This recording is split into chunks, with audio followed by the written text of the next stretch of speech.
आता पाहूया टॉप 9 मोठ्या राजकीय बातम्या। अजित पवारांकडून लाडक्या भावांच्या योजनेची जाहिरात, ट्विट। जशा बहिणी तसेच भाऊ या दादांसाठी सगळे लाडके, जाहिरातीत उल्लेख। लोकांना कामाची किंमत नाही याचा अनुभव लोकसभेवेळी आला। न सांगता काम केल्यास लोकांना किंमत राहत नाही, अजित पवारांकडून बारामतीकरांसमोर खंत व्यक्त। प्रगत महाराष्ट्रात भविष्यात महिलेला मुख्यमंत्री पद मिळावं, रश्मी ठाकरे आणि सुप्रिया सुळे मुख्यमंत्री पदासाठी सक्षम, वर्षा गायकवाड यांची प्रतिक्रिया। महिला कार्यकर्ते आमच्यासारख्या कार्यकर्त्या पण आहेत काँग्रेस पक्षामध्ये, राष्ट्रवादीमध्ये पक्षामध्ये सक्षम महिला आहेत, शिवसेनेमध्ये रश्मीताईंचा सक्षम आहेत, सुप्रियाताई आहेत, आमच्याकडे पण आम्ही 4-5 जणी आहे। रश्मी ठाकरेंनी राजकारणात कधीही रस घेतला नाही, कारण नसताना नाव घेणं योग्य नाही। महिला मुख्यमंत्री पदाच्या प्रश्नावर किशोरी पेडणेकरांची प्रतिक्रिया।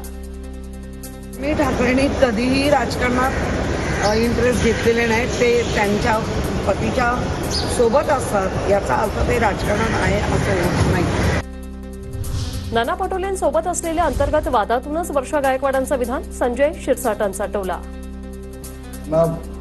पटोलेबद्दल त्यांचं अंतर्गत जे काही वाद असतील त्याच्यातून त्यांनी केलेलं ते वक्तव्य असावं।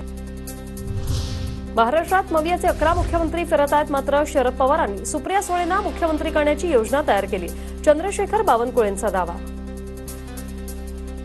महाराष्ट्रात एकूण महाविकास आघाडीत 11 मुख्यमंत्री फिरत आहेत, एवढं मला माहिती आहे, पण पवार साहेबांची जिद्द आहे, सुप्रियाताईंना मुख्यमंत्री करण्याचंच योजना तयार केली आहे। प्रत्येक कार्यकर्ता हा आपल्या नेत्याचा आदर्श घेऊनच राजकारणात येतो, त्यामुळे एक कार्यकर्ता म्हणून दादा मुख्यमंत्री झाले पाहिजे असं आम्हालाही वाटतं, राष्ट्रवादीच्या नेत्या रुपाली चाकणकरांचं वक्तव्य। करता काम करत असताना तो त्याच्या नेत्याचा एक आदर्श घेऊन राजकारणात आलेला असतो, तो सामाजिक कार्य करतो, राजकीय काम करत असतो। आम्ही कार्यकर्ते म्हणून काम करतो, आम्हाला वाटतं आदरणीय दादा मुख्यमंत्री झाले पाहिजेत, याच्यामध्ये गैर असं काहीच नाहीये।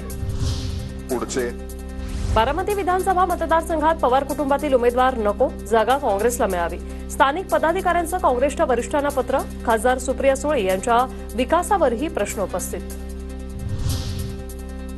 भाजप आणि महायुतीच्या वाचाळवीरांनी महाराष्ट्राच्या राजकारणाचा चिखल केलाय, संजय गायकवाड आणि अनिल बोंडेंना पाठीशी घालणाऱ्याला जनता धडा शिकवेल, बाळासाहेब थोरातांचं ट्विट, फडणवीस आणि शिंदेंचा वाचाळवीरांना मूक पाठिंबा असल्याचाही आरोप।